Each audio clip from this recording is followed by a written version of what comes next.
say that game is a cheater, Andrew. Are you talking about Puzzle Quest: The Legend Returns?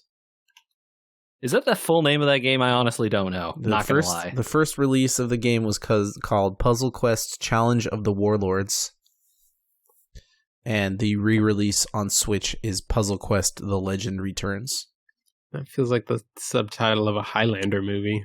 I was just going to say, I thought I remember Warlords being in the title, but I guess they changed the subtitle for the re-release. I think it's fantastic that they subtitled it, and that the subtitle changed, and that Puzzle Quest in general is owned by so many different franchises and ideas that like it's some sort of nebulous thing, so they have to subtitle it. Did you ever play Puzzle Quest 2 on the 3DS? Mm-mm. Man, that game is so different from Puzzle Quest 1. I had heard that, and I liked Puzzle Quest 1 so much that I didn't bother. It's not... If you want to play it sometime, I have a copy. You could try it out. It's different. I played the free Marvel Puzzle Quest.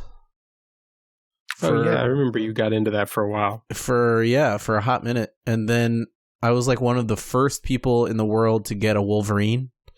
And I was acing dudes left and right. And then I had to go away on vacation for a weekend. And I came back. All Wolverines. Oops, all Wolverines. They had an event. And now I was behind. And that was the end of that. Yeah. Hello, everyone. This is We Were Gamers, episode 195. I am JJ, and I am hosting today for no real particular reason.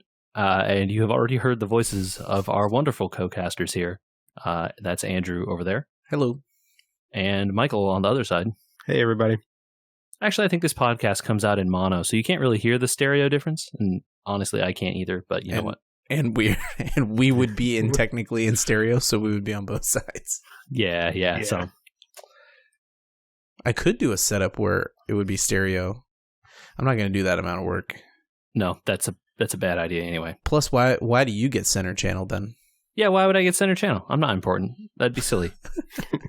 Then we'd have to go to 5.1, and we'd need two more hosts. And then someone is going to be listening in like one headphone and be super mad about like why they can't hear half the conversation. Well, and you'd have to have a guest every episode to dignify the center channel, etc. Yeah. That sounds like a lot of effort. Not worth. It seems like a lot of work, yeah. That sounds like a lot of work.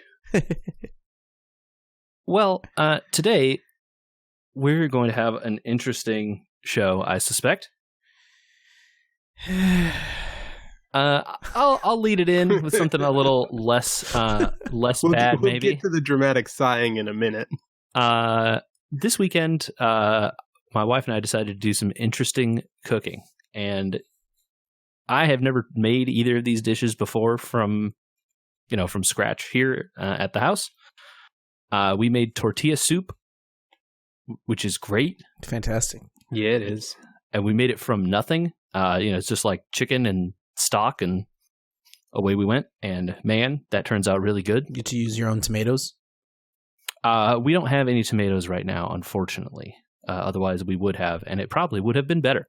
So in the future, we used our own peppers, though. Next summer, when you have a bumper crop, roast and freeze your tomatoes so you can put them in your soups. It's a good idea. We made a bunch of tomato sauce last year, and that was also really good. We still have some of that left. And you can can that for a long time. Mm-hmm. But that's a good idea. I have not. We didn't try that. We could definitely do that now. Also, tortilla soup is a great way to use up leftover Thanksgiving turkey. We do that every year. Oh, you turkey in it. We did chicken, but I think turkey would also probably be very good. Especially like smoked turkey. Yeah. That would be amazing. And we also made at home fresh sushi, which is a lot of fun. More work than it seems. 1,000% more work than it seems. Yeah. But we made the rice and, flavored it and did the whole thing, and then rolled it out and did the whole thing ourselves. It turned out pretty good for, two people making sushi for the first time and kind of not knowing what we were doing. Of course, I feel like the joke is that you always think it's like, we need this isn't very much fish. We probably need more. And then we had like half a pound of leftover fish. I don't recall who went with me when we did this at my house one time. I'm pretty sure it was me. Yeah, when we went down to Bear Flag, which is a fish market here in Orange County. And we took a cooler with us and then way, way, way overbought fish. Yeah. That was the last time I made sushi. I don't think we did it as bad as that time, but we still had way more than we expected. Yeah. It's a fun thing to do. Like, if you have leftover imitation crab sticks, you can just eat them, you know? You don't have to, like, do anything with it. That's true. What was your... so when you have a plan for making sushi, what was your number one, we have to make this thing? Oh, so like personally, or like what was the goal here? Because I think the goal was just to try, this little sushi making thing that Stephanie got in a gift exchange over Christmas, and we were just like, well, let's try this thing and see how it goes. Yeah. That was the goal. Like, in terms of like what sushi did I want to end up with, I just wanted to end up with like, the fallback plan was, well, if none of this works, we can just make a poke bowl. There you go. Because we had all the stuff, we had avocado and cucumber and whatever. So we made a California roll that was pretty good. Yeah. Made like some salmon rolls that were pretty good. That was I think the like number 1 and 2 for me were making a California roll and a tekkemaki roll, which is like tuna. Yeah, we couldn't find much tuna, sushi tuna at the local fish market. Wrong season. Yeah, maybe. I'm not sure what the deal was with that. We could have bought like tuna steaks and cut those up and done that, but the texture felt like it would have been wrong to me, so I didn't want to. So we did mostly salmon, and then imitation crab for Californias and whatnot. And then we got fish eggs and the whole thing. It was good, really good, tons of fun. One of those things that's fun to do on a 3-day weekend where you have lots of time and you don't need to get up early or eat dinner at a specific time. Yeah. But I wasn't the only one who had interesting times in their home this weekend. Interesting times? I don't know. Were they interesting? It's getting more interesting by the minute over here. I think I've alluded to over the past couple weeks that we've been hedging a big home project. I keep saying I don't want to jinx it. So the bottom fell out of that, so I can finally tell you guys what's going on. We have started a major remodel, starting with the roof of the house. So I don't know if you guys remember, but it was kind of like a metal tin shack looking thing on the outside of the house, which was blue, which is now completely gone and replaced with a new shingle roof, as well as a new flat roof. And at some point, once they get through the 4th round of permitting, there will be solar attached to it as well. Cool. This was begun with a large electrical overhaul for the house, replacing a 1960s electric panel and creating an actual sub-framework for the garage, which had never had its own panel. And there were things like the pool was run from the pool across the roof of the house in a PVC pipe, just sort of laid on the roof without connectors. So when it rained, the water was going into the pipe. Seems safe. Down over the top of the roof and into the electrical panel. Super safe. Yeah. Very, very safe. Super duper safe. So a lot of safety stuff upgraded and fixed in that process. And the eventual goal, which turned into some people we know have time now, so we should get it done, was to also retrofit the house with 2 AC systems at the same time, so that we would have one up, one down to cover a large square footage, which is what we have here. Since, the house is kind of too big for one system in a way. So it's too. Or you would have to get a system that's like industrial size, and then it's like it's just laid out freezing. incorrectly. Yeah, and like if you do an industrial one, then it's by my head when I'm sleeping. And it's not enjoyable. So it's better to try and do it this way, which led to you can run one and not run the other one and save yourself a little money there if you don't. Yeah, let's say in the middle of summer, cold. It's not really hot downstairs. It's hot upstairs, right? So, there's like more efficient ways you can run zoning of your house that way. We hit a snag. While pulling that furnace out, they said, "Hey, look, all that ducting is asbestos." Ooh. Bummer. So everything stops. Everything stops, and someone tells me, "Okay, I've got an abatement guy, and he's willing to come out and do this for X dollars. But to do that, you need to remove the ceilings underneath all of this ducting. Because there's no attic in my house, you guys." Ooh. Which means the ducting is in the ceilings, or as it turns out today, we learned the walls. Yeah, well, I mean, it's got to get downstairs somehow, right? Well, it went downstairs. Most of it went underneath and behind the unit that was upstairs. And that's what we thought, right? We saw, these two ceilings downstairs are lower than all the other ceilings that are downstairs. There's these two hallways. They're very low. And these hallways line up with almost every single register where the air comes out downstairs, except for one. No problem. All the ducting should be in these ceilings for the downstairs. So I spent my 3 days this weekend demolishing ceilings, only to find there are many that are missing. The ducts are not where they're supposed to be. As in they like moved the ducts to the walls? Or as in the shortest run of a line was not the direction they took, because when you're doing stuff while building a house, sometimes it's easier to just throw it that direction and down. Got it. Instead of thinking about the future, right? So now we've got some more demolition to do.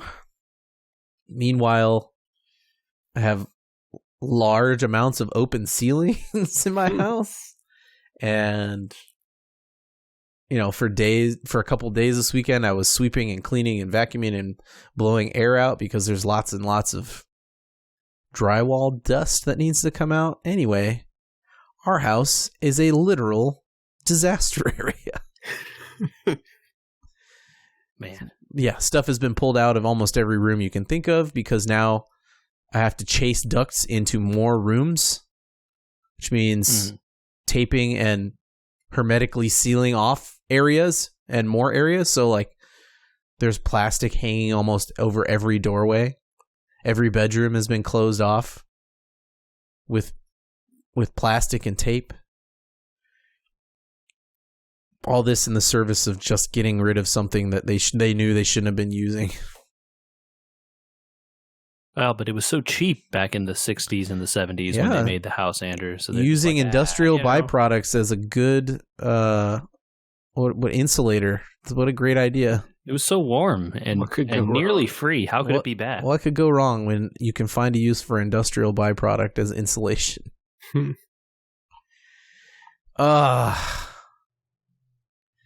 So the idea of me doing things myself fell apart on Sunday night as we realized there's more here than one man can do. For prepping for other contractors to come through, and so we're kind of like in a stalemate here on how to solve this problem. It's a larger project than I was hoping to take on all at one time. Meanwhile, like I said, the roof is 3/4 done, but it's waiting for solar to be finished. But solar is in the 4th round of permit processing, so that's just sitting there waiting to get installed. I don't know, bud. My plan of keeping this off the podcast to not jinx it, I don't know if it's panning out. I wonder, maybe if you had just like said the plans up front, if everything would have just gone smooth and easy. I think the smooth and easy thing, I had assumed it wouldn't go smooth and easy most of this time. Mm-hmm. And then the AC contractor came in and like he was one of those bada bing, bada boom. You just do this and you're done kind of guys, right? Funny you mentioned that. When I got AC at my house, the dude that came out is this like old Russian man who I got a very like Goodfellas kind of vibe from also. Oh, yeah. Yeah. It was just a lot of like, you do this. This is how you do it. And you're just like, I don't know if it was the language thing or what. He was just very much like, and then it's done. Great. Is that it? That's all? Yeah. Every other contractor in this process, electrical, roofing, solar, they've all put out there the potential hazards, the delays that we could see, all that kind of stuff. And then the AC is just like, yeah, this is where your ducts are, no problem. You can see, it's right here. Just take all this out. This is no problem. That word "no problem" really comes back to bite you. So, if ever you need any drywall removed from your home, I've gotten quite adept at very clean removal of said product. My hallways look immaculate compared to what they should look like. That's pretty good. Yeah. Drywall sucks, by the way, for those who don't know. It, like you cut into that and then all of a sudden it's like an explosion of white powder all over everywhere. Like you just started like pouring flour in your hallway. It's insidious. Yes, it's insidious. I literally just lifted the flap over my office door. I tore a flap out of the plastic of the office door to get in here, and it was just like this fine mist of dust came off of the plastic. Ugh. Yeah, and it's impossible. It's like you think you have swept it all up. You think you've done all that. No, it's impossible to get up. It's like 4 sweeps through with a dustbuster and a broom and all this stuff. Oh, I've gone through the shop vac twice. I got to wet mop it tomorrow. Yeah, it's a nightmare. So, man, props to you, dude. That is hard work. Meanwhile, this afternoon, when I got all this bad news, I said, I physically can't think about cutting more drywall today. So I went outside and dug a pit instead. Because the 2 new AC units need to be on level ground. The outdoor condensers, that is, need to be on level ground. And they're going in an area that's eventually going to be covered in gravel.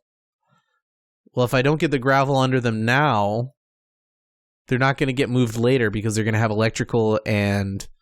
don't they require those to be on a slab now? They have they're on a... what would you call it? Like a plinth. Yes. Okay. So they can put that on top of the gravel, and the plinth can be on anything as long as the units are on the plinth. Got it. If they're not on a plinth, they need to be on cement. Yeah, like a cement roof or right, something. Yeah, anything. Yeah. So these guys are going on some gravel. So I had to dig down and level off an area about 7 feet wide and 6 feet deep. Not 6 feet into the ground deep. 7 by 6 by a couple inches down. Okay, I was about to say you literally dug something down to the bedrock or something. That is far. No, sorry, not 6 feet. I meant depth in terms of like away from me. So I don't know what width and length. Depth.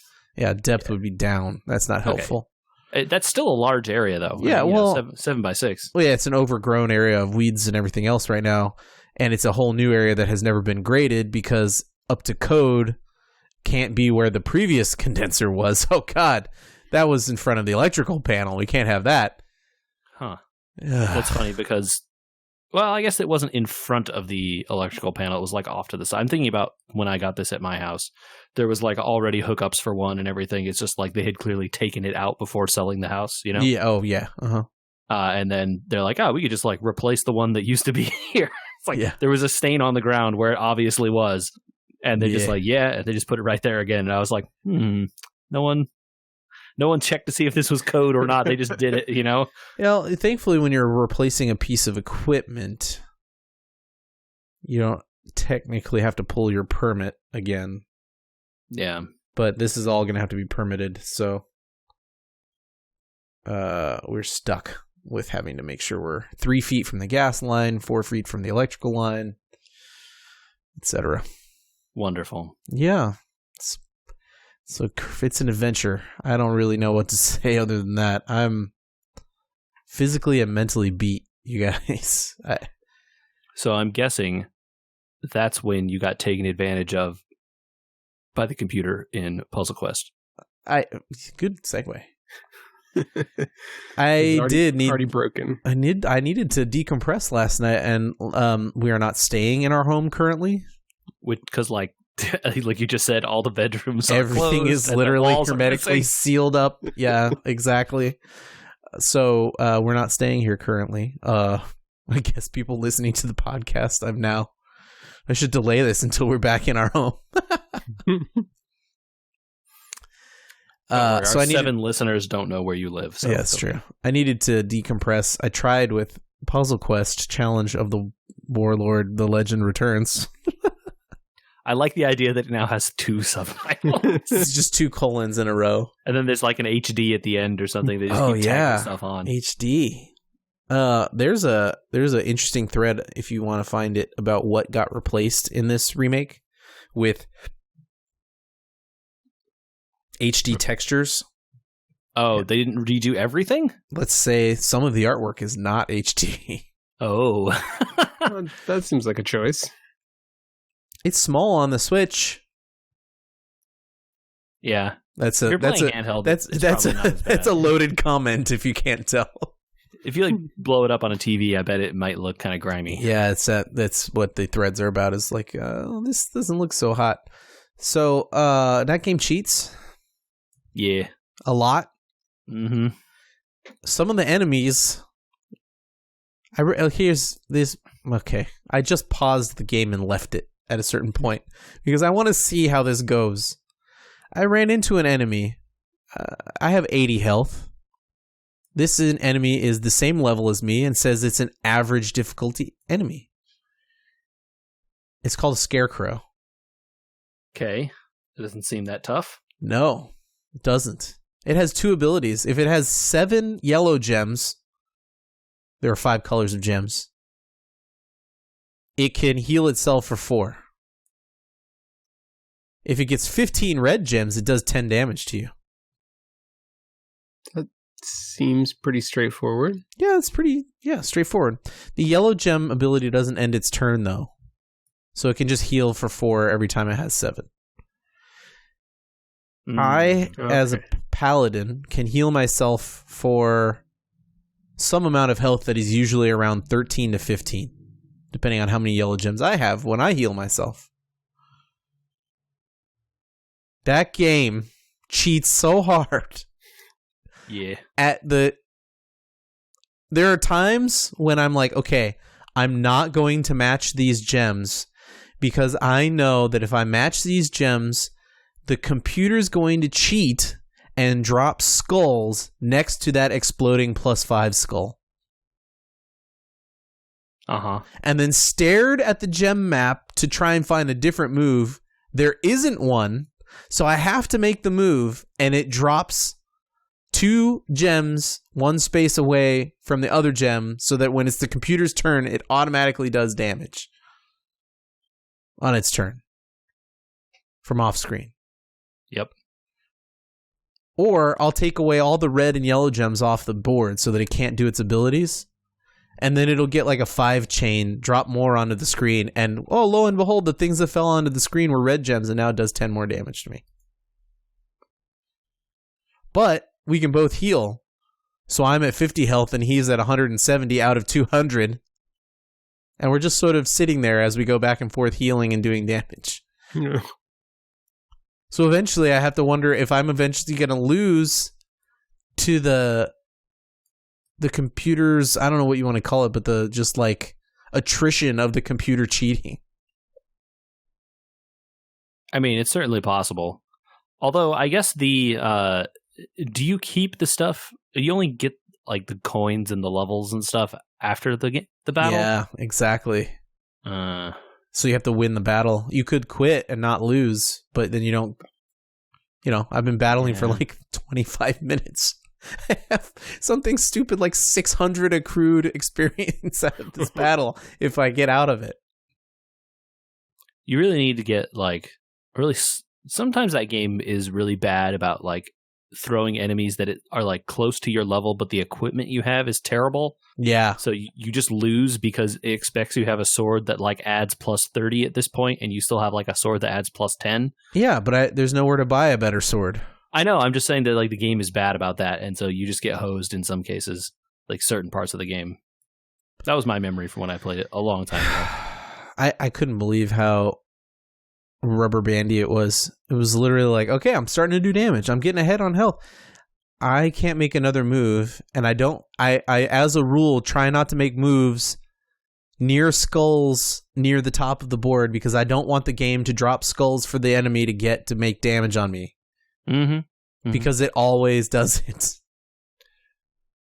Which is the class that like uses all skulls on the board? Oh, barbarian? I think there's a skill that does that. Yeah. It might be a higher level one though, I guess. Yeah. That was a beneficial one to my run, I remember. I don't want to feel pot committed. Yeah. To this battle, but I feel pot committed to the battle. It bums me out because like if I'm going to go through the 30 to 40 minutes of this, I'd rather have done it in the Star Wars game where I'm like losing to a hard enemy, Mm-hmm. I have an example of that for another time. Okay. Puzzle Quest, the game of cheaters, the challenge of warlords, the legend returns to smash your face with cheating. There you go. I was going to say the legend of the computer being really good. Oh, how many HD for cheaters? Thank you. I'm going to put cheaters in there 3 times. Well, JJ, if we're talking about games that people are walking away from, how is your Dark Souls? Yeah, walking away or limping away? Well, I mean, so okay.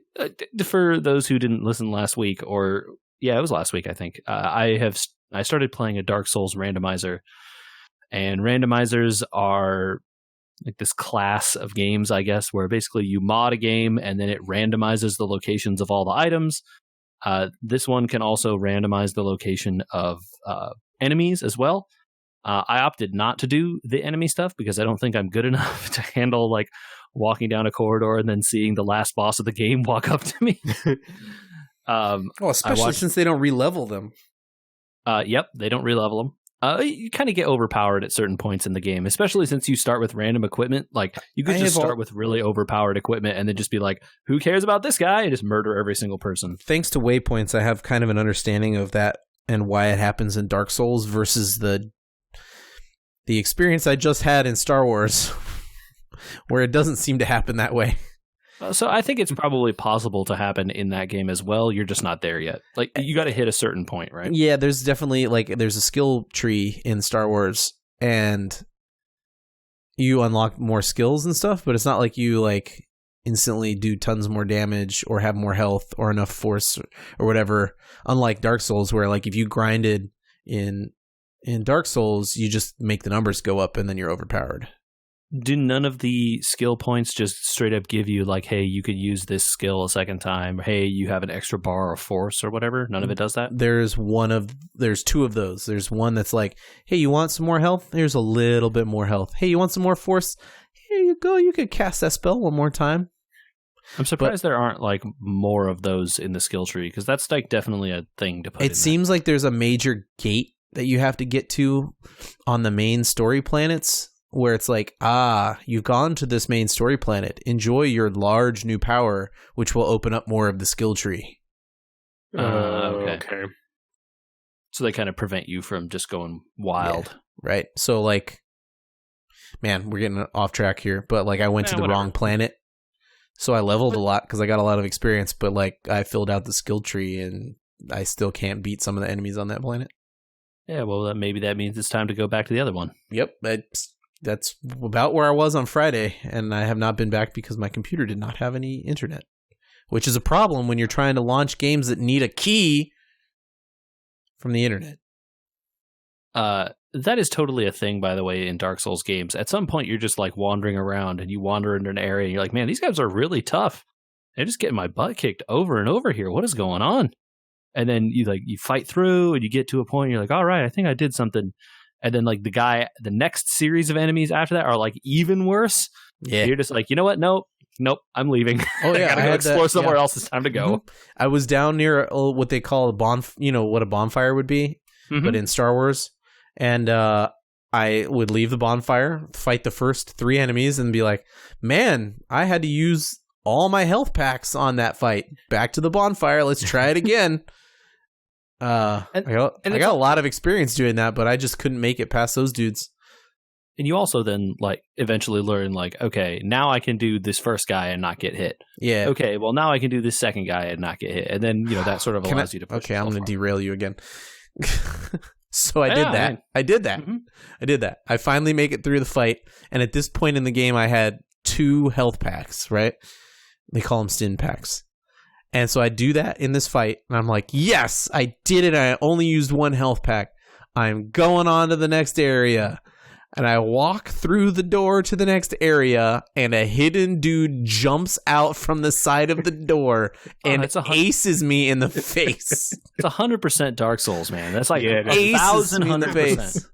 And I was like, I'm leaving this planet now and going a different place. Exactly. So I was playing Dark Souls. This is Dark Souls 1 for those talking about it. And I did. I gotta finish. Hold on. Within 2 minutes of going to the next planet, I had an expansion of my powers, and now I have more stim packs. See, there you go.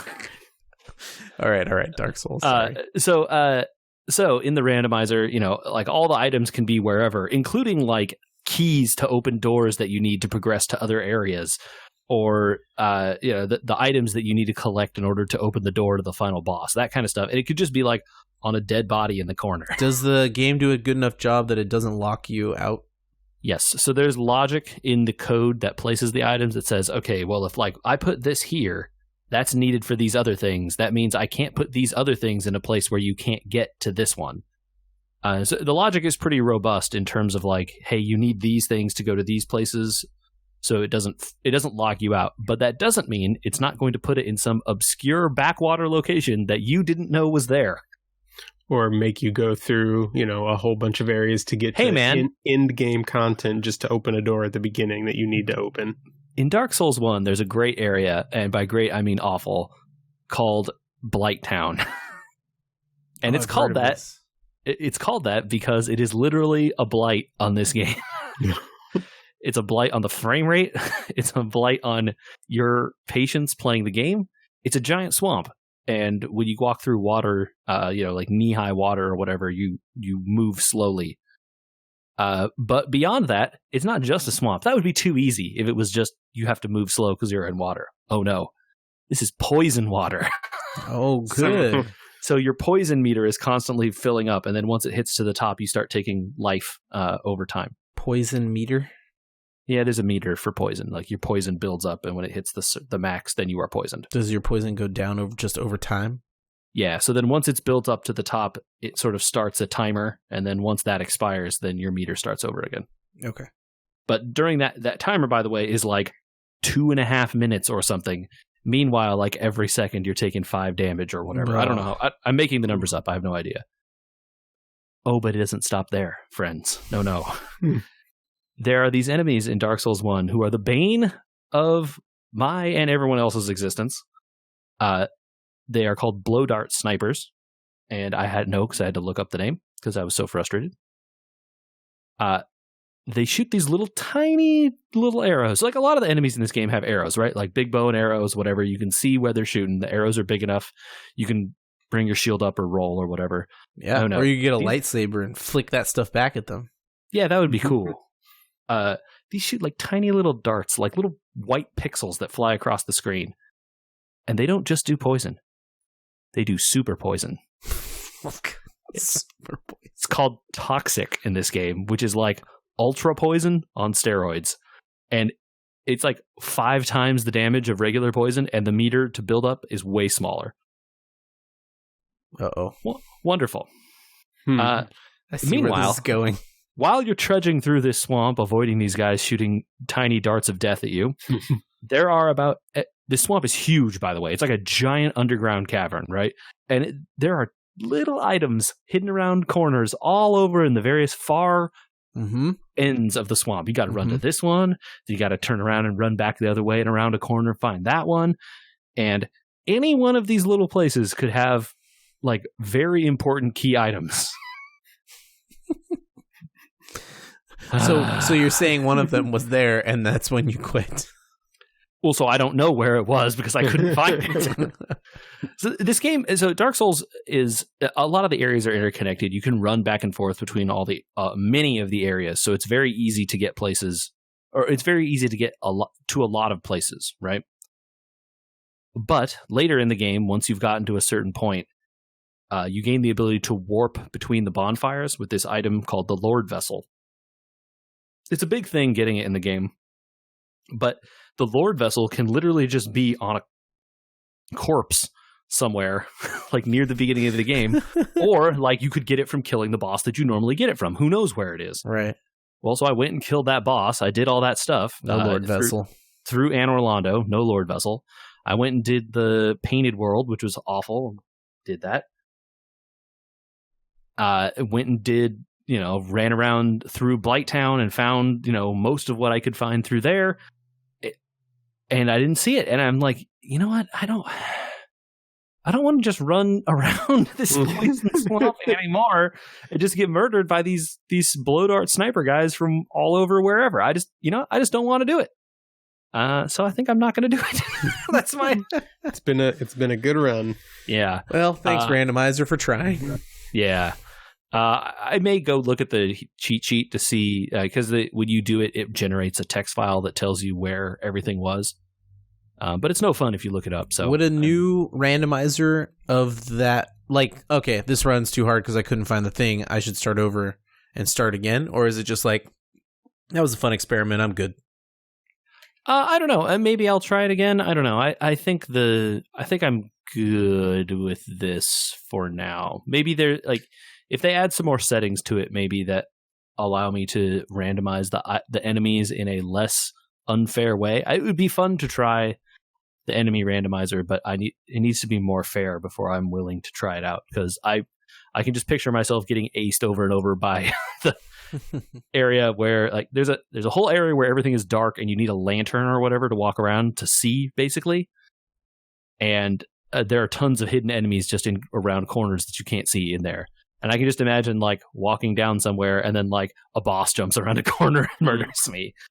So, yeah, I don't want to do that. So,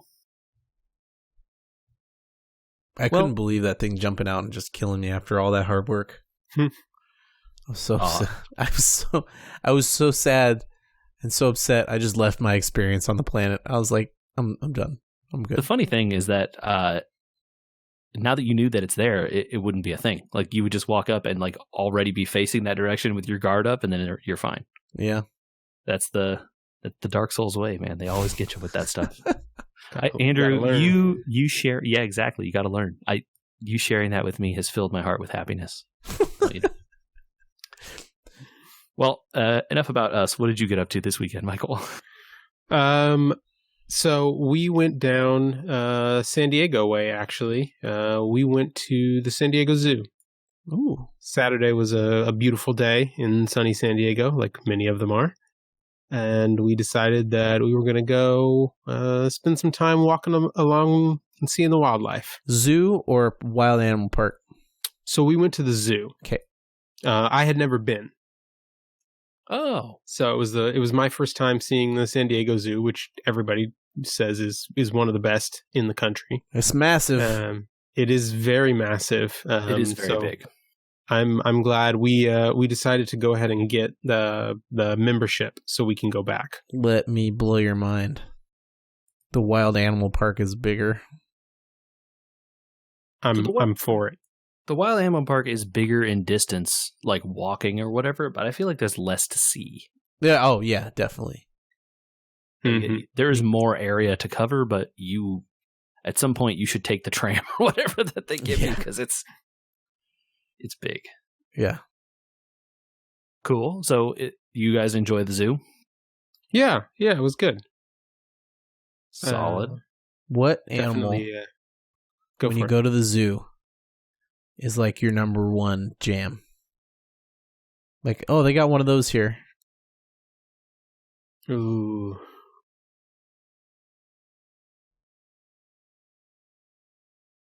Okay, I'll go first. Yeah, give me a second. Giraffes are always good. Mm-hmm. Yep. Because they're like really tall cows, which is a terrible thing to say, but they are. They like leaves. They do. And they like checking out what people are doing. Mm-hmm. So most of the parks that have them, you can kind of like interact with them, and I think that's super cool for such a massive animal. And then it's really cool to take little kids near tigers and lions. Just wait and see how interested those animals get in your tiny little prey. The snack you're carrying around with you. Lions during the day are not typically that fun to see because they are sleepy AF. Yeah. And lions love to sleep. However, if you ever go to one of those at night, sometimes they're open at night, or they do like overnight stays or whatever. Yeah, the Wild Animal Park does that. Mm-hmm. I've done that. It is fun, but hey, those lions are loud and awake all night. Mm-hmm. Time to hunt. Yeah. That's well, that funny. sounds good. I think zoos are good. That's a controversial thing to say, I think. Yeah, if they're done right. Sure. Yeah, I think that's bad zoos are bad. But good zoos, I think, are overall a benefit. Yeah, especially with like the San Diego one where they have a strong bent towards conservationism. Mm-hmm. And the local zoos we have here, none of the animals are like bred for the zoos or anything like that. They're like rescue animals most of the time. I think the Santa Ana Zoo is involved in breeding anteaters because they're endangered. But anyway, cool. Zoos are cool. Do you come up with a favorite animal, Michael, or do we have to match up? Yeah, so I always like the Arctic exhibits. Oh yeah, those are solid. Like the penguins and puffins. We saw the polar bears. Legit. Yeah. The last polar bears. Ugh. Man, Andrew, you're just bumming everyone out, man. That's just like such a real sad thing to say. Feel my pain. So let's talk about Joker. Yeah, I was gonna say if we're talking about feeling someone's pain in a sad way, I need to right a wrong. I went through the Best Pictures Oscar nominee movies last week and did not touch on the most appropriate one for this podcast, Joker. Why is it the most appropriate? Have you met us? It's in our wheelhouse. I don't know. I really don't feel like we're a bunch of psychopaths. I meant the relation to pop culture. Oh, got it. Okay. I'm going to put my therapist's phone number back in my desk. So, Michael, this movie got like notorious somehow. I don't know. What did you think, man? So I think that Joaquin Phoenix's win was well deserved. That is probably the most important thing to say about the movie. He, it focuses on his character. He plays Joker, for anyone who's been maybe living under a rock. But he is the movie, right? He's the engine that makes the whole thing go. Much like the last time the Joker was in a movie. Yes. Yeah. But no, hold on. That's not true. The last time the Joker was in a movie was Suicide Squad. Yeah, I was going to say that one. He did not make the whole thing go. No. Undo on my comment. We're gonna talk about movies that were good or more good. All right. Anyway, Suicide Squad. Not The good. last acclaimed film that There you involved go. the Joker. There we go. We got there. So, okay. He won for Joaquin Phoenix won for, was it Best Acting? Yes. At Best Actor? Yeah. So he's saying it was deserved. Did you like it? Like, did you enjoy the movie? On the whole, I did. I liked that they dove into the backstory of a character who frequently in the movies is just kind of presented to you as a crazy person without any sort of motivation behind his craziness other than wanting to breed chaos. I mean, I think it's explicitly said in some of the comics that he just, like, he doesn't even remember his own backstory anymore. It's just like, he is literally, just an agent for chaos, right? Yeah. Yeah, so in this, you see, you're introduced to Arthur, who is just kind of at the end of his rope. His name's Arthur Fleck? Yes. Okay. A dead-end job, which is, he still has to live with his mother. Life has literally and metaphorically beaten him up. And you just sort of, you see him get pushed further and further to the breaking point, and then you watch him break. And it's interesting the way that they handle that.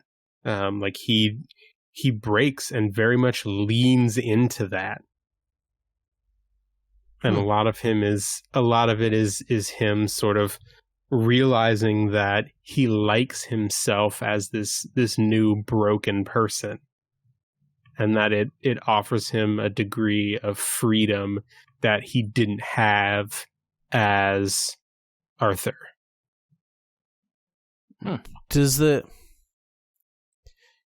movie handle that as like a triumph for him, or does it leave it as more of a...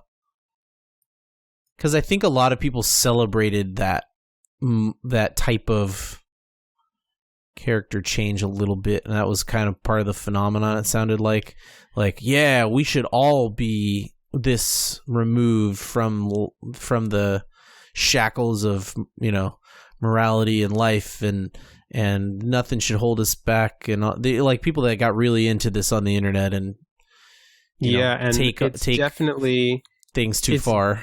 It's definitely a liberation for him, right? Like he's trapped in this sort of hopeless situation. Right, a liberation though that comes at a cost of doing the same things that happened to him to other people, right?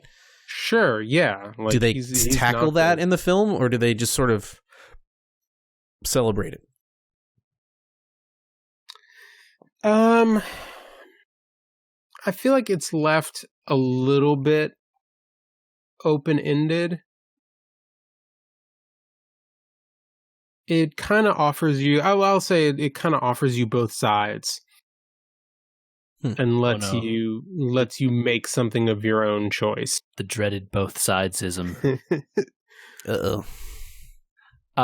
No, but so like I think Andrew's trying to get at here, which is definitely a criticism I've seen, right, is that the movies, people say that the movie is kind of like, it doesn't cast this like as it doesn't like very obviously make the judgment that says like, it's terrible what happened to this guy, and he went like he felt this was his only way out, and he did these horrible things, and like that's a bad thing. So then is that saying that it's a good thing? Like I obviously, not having seen the movie, I can't I can't answer it, but like I think that's the take that people are coming out with, and it's like that's kind of a messed up thing to say, like I guess I feel that like that's that would be something I would want condemned. I wouldn't want it to be like celebrated as a like, yeah, he got out by murdering people and going crazy and then inflicting all this harm on others, Yeah, it would take the Heath Ledger movie, right? you're left with most of those messages throughout the film about how chaotic the world is, and no one's particularly good, especially when put with their feet to the flame. But that, and then he's left with the boat scene, right, where Batman can't stop him from blowing up the boats, but no one blows up the boats. So the message is, oh, actually, people are inherently good. Yeah, that's what I was going to say. That one leaves you with definitely there's a little bit of good in everybody. Right. This one gets more to who's really the bad guy here, and is anyone the good guy? Uh-oh. It's just, man, I just have a tough time watching movies like that. It's just like such a fatal and a really depressing worldview. Like, I don't want to watch that in a movie. Just sorry. Like, by all accounts, this movie is really good from people that have seen it. Like, the acting is top notch. I just can't. I can get behind those if there's a clear. I don't think it has to have a message, but there's a clear delineation with it. Like, he's not a hero or anti-hero for having made choices about, doing things to people that were done to him, that kind of thing. Mm-hmm. And so I'm curious to eventually see that one. I think since you're saying he's well acted, to me, if it's well acted, it's worth seeing. Yeah. His performance is great, and I think that alone is worth seeing the movie for. Cool. Okay. Well, I think if people want to tell us their opinions about Joker, there are a lot of avenues to do that. And Michael, where could they do that? People can email us at podcast@WeWereGamers. We always love to hear from you guys. They could also reach out and get us at Facebook or on Twitter or on Instagram. We are We Were Gamers on all of those places. They can also find us on their favorite podcasting app. We're on Stitcher. We are on Spotify. We're on Apple Podcasts. We're on Google Play. Basically, anywhere you want to listen to a podcast, you will find us there. I believe that there is a new Subspace Transmission pod.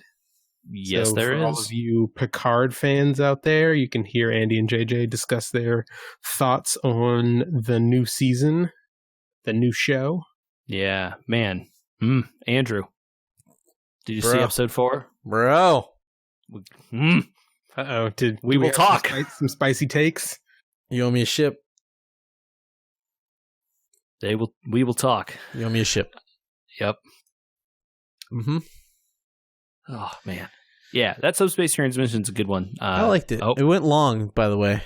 Yeah, it's a surprisingly long one. But if folks are enjoying Picard, we talk a lot about it. So. Oh, and thanks for entertaining my homeowner's half hour.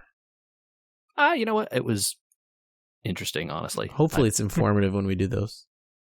Yeah. Hey, folks, if you're out there planning to do some homeowning projects yourself, just maybe plan it to take way longer than you expect. Way longer. And then just be happy when it's done early, Yay! For you, not for me. Ouch. Sorry.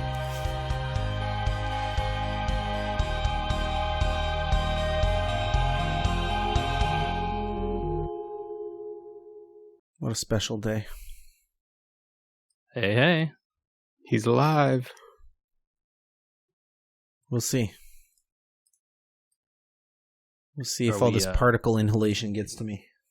I sat here with that stupid thing just spinning around, me thinking, oh, it's taking a long time to connect. But I'm the one that disconnected the internet. I know it wasn't connected.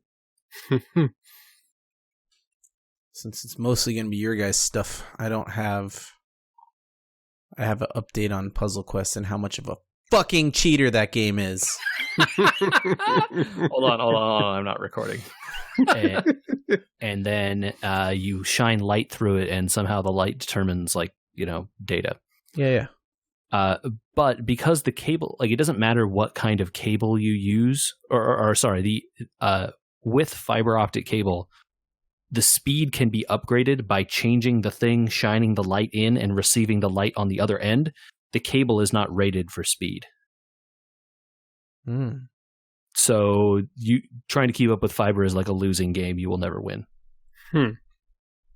Because like they can just switch out the end plug and now it's 10 gig. Now it's 100 gig. Now it's whatever. Don't run Cat 7, dude. That's crazy. I don't know why.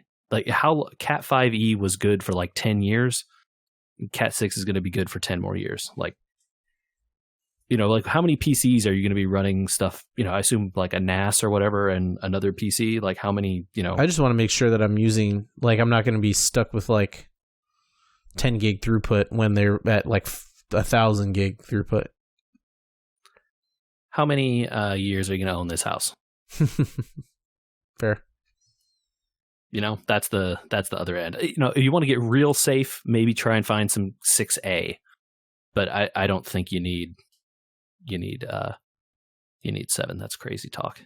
Also, It might be like crazy expensive because you should be able to buy like 1,000 feet of Cat 6 and make your own cables for like, I don't know how much 1,000 feet of Cat 6 is, but it should not be a lot of money. All that equipment should not be hard or not expensive. If you need the crimpers, I have some. Yeah. But like Kevin said he has a or a 45 crimper. Yeah, that's the one. But that'll do Cat 6 also? RJ45 is the name of the plug. Oh, so it doesn't matter what you're crimping. Yeah, the stuff that changes is how you arrange the wires inside the plug. Okay. Yeah. So you got to find a wiring diagram for Cat 6 and do that. Got it. Yeah. Also, you don't want to try and mess with fiber either because fiber is all about bends, and like if you try to bend it too much, the glass inside just breaks, and then the whole cable is broken. It's useless. No, I don't want fiber in the house. Oh, I mean, you do want fiber in the house, but you can't have it because it's glass. Like literally, when I worked at Cisco, when we worked with fiber, if you had to be super careful about how much you bend it, and it's like rated on the bend radius, and if you bend it too much, entire cable is useless. Just throw it out. Super cool. Wasted tons of people's time with that stuff. So anyway, that's why it runs in like giant rigid pipes, I assume. I don't understand. Because it's 600 megahertz. It's still just 10 gigabit. The hertz rating doesn't matter. But that's the only difference between 6 and 7 is the hertz rating. Then certainly, why would you need the higher rating? It's not even going to be Yeah. Shielding was added for individual wire pairs and the cable. It's crazy. It's just like more and more hertz. It's like Cat 7 is you're likely going to be able to run so the other thing is that you can run longer cables when the rates are higher. Mm-hmm. So like if you think you're going to have to run a super long cable, then you want it to be a higher grade. Right. But I mean, look, Cat 6 is going to be fine. Okay. All right. You're not running this like from the left end of your house all the way through the house to the other end, right? Like I'm running it down a hallway. Yeah. I think like the max length on stuff is like 100 meters. So I don't think that's that far. You should be fine. Okay. All right. I'm on bounce, dudes.